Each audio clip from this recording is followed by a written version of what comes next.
राधे कृष्णा बंधुओं, स्वागत है आपका आपके अपने चैनल सनातन गौरव में।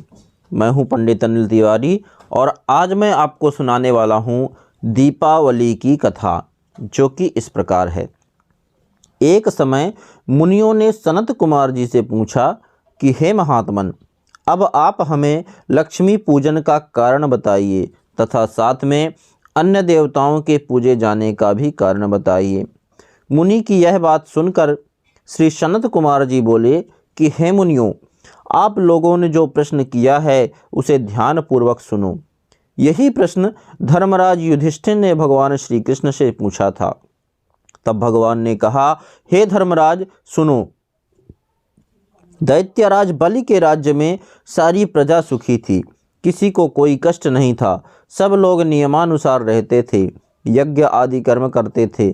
एक बार बलि ने 100 अश्वमेध यज्ञ करने की प्रतिज्ञा की, अतः उसने 99 अश्वमेध यज्ञ कर लिए।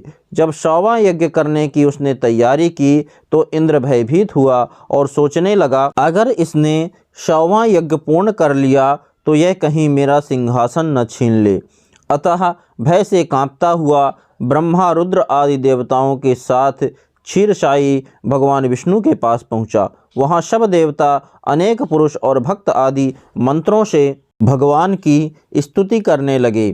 तब भगवान प्रकट होकर बोले, हे इंद्रादिक देवताओं, आप लोग इतने दुखी क्यों हैं? तब देवराज इंद्र ने बलि के यज्ञ का सारा हाल कह सुनाया। यह सुन भगवान बोले, हे इंद्र, तुम सब देवता अपने अपने घर को जाओ, मैं तुम्हारे भय को खत्म कर दूंगा। तब भगवान पुनः वामन का अवतार धारण कर राजा बलि के पास गए, जहां वह अंतिम यज्ञ कर रहा था। बलि से सत्कार किए जाने पर भगवान ने 3 पग पृथ्वी का दान मांगा। बलि ने दान का संकल्प कर दिया। भगवान ने एक पग में सारी पृथ्वी तथा दूसरे में अंतरिक्ष नाप लिया और तीसरा उसके सिर पर रखा। फिर भगवान ने बलि से वर मांगने को कहा। बलि ने कहा, हे भगवान, कार्तिक मास के कृष्ण पक्ष की त्रयोदशी, चतुर्दशी और अमावस्या के दिन पृथ्वी पर मेरा राज्य रहे। संपूर्ण प्रजा खूब दीपदान आदि कर श्री महालक्ष्मी जी का आवाहन पूजन करे और लक्ष्मी जी उनके घर सदैव विराजमान रहें।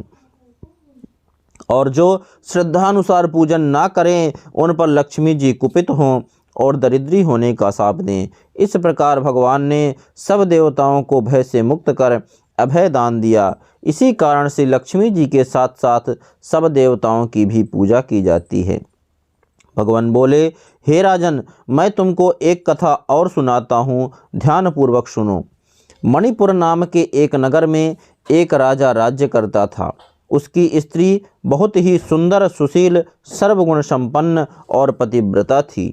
एक दिन वह अपनी प्यारी सखियों के साथ महल की छत पर बैठी हुई हास्य विलास कर रही थी। उसने मणिमाणिक्य आदि से जड़ा हुआ 9 लखा हार उतारकर समीप ही मुंडेर पर रख दिया। शीघ्र ही एक चील उस हार को अपनी चोंच में दबाकर उड़ गई। रानी यह देखकर बहुत ही उदास हुई और सारा हाल राजा से कह सुनाया। राजा चील पर बड़ा कुपित हुआ, पर करता क्या? रानी को समझाते हुए बोला, प्रिय, मैं तुम्हारा हार जहाँ पर भी चील डालेगा मैं वहाँ से मंगवा दूंगा, तुम चिंता ना करो। यह कहकर राजा सभा में गया और मुनादी वालों को बुलाकर कहा कि तुम लोग मेरे राज्य में ड्योढ़ी फेर दो और कहो कि जो कोई भी रानी को 9 लखा हार ला कर देगा, राजा उसको मुँह मांगा इनाम देगा। यह सुन बुढ़िया राजा के पास पहुंची और वह हार दे दिया। राजा बड़ा प्रसन्न हुआ और इनाम मांगने को कहा। बुढ़िया ने कहा, राजन, आज से 8वें रोज दीपमाला है, श्री महालक्ष्मी जी का पूजन है, अतः राज्य में कोई भी आदमी दीपावली ना मनावे, सिर्फ मैं ही दीपावली मनाऊंगी और लक्ष्मी जी का पूजन करूंगी। इसलिए तेल, बत्ती, दीपक आदि सब सामग्री आप मेरे यहाँ भिजवा दें। यह सुन राजा आश्चर्यचकित हो बोला, ऐसा करने से तुझे क्या लाभ होगा?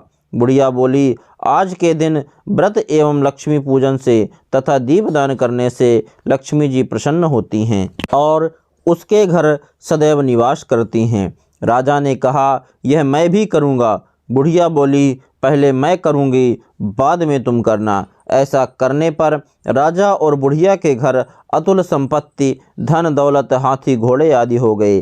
अतः हे धर्मराज, यह दीपावली का व्रत पूजन तुम भी करो, जिससे खोया हुआ राज्य, श्री तथा पुत्र पौत्र आदि तुमको पुनः प्राप्त होंगे। बोलिए लक्ष्मी माता की जय।